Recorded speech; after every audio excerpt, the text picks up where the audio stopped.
Bonjour à tous, nous sommes ici aujourd'hui sur la commune de Marchangy chez monsieur Loïc Fesneau qui nous met à disposition ses parcelles pour la plateforme d'essai XP Bio 89.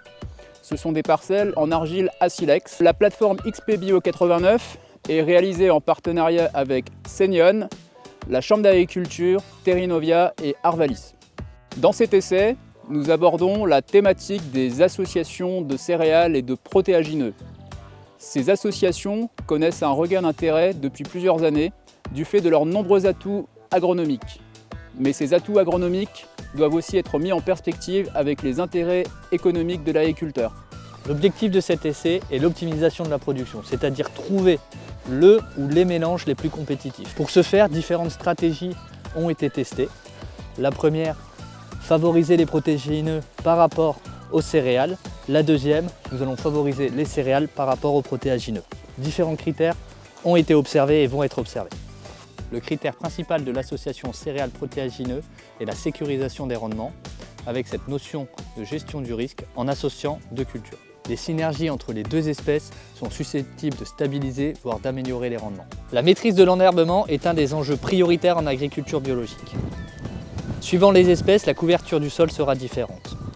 Pour évaluer ce paramètre, des photos verticales ont été prises pour chaque modalité, puis analysées de manière à établir un classement des différents mélanges. Selon cette méthode, nous voyons des différences entre modalités.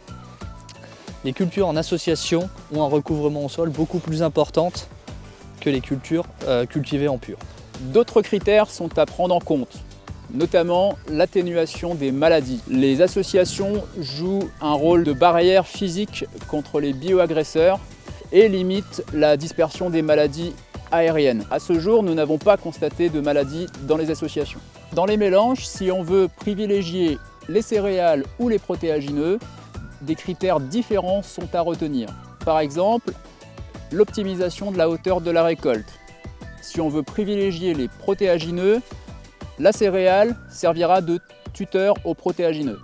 Lorsque l'on veut privilégier la céréale au sein des mélanges, le critère central est l'optimisation du taux de protéines. Un gain potentiel de 0,5 à 1% est espéré. Cela s'explique par une disponibilité quasi identique de l'azote par rapport à une culture pure, mais avec une densité de semis réduite. Optimiser le taux de protéines permet de viser des débouchés commerciaux en alimentation humaine.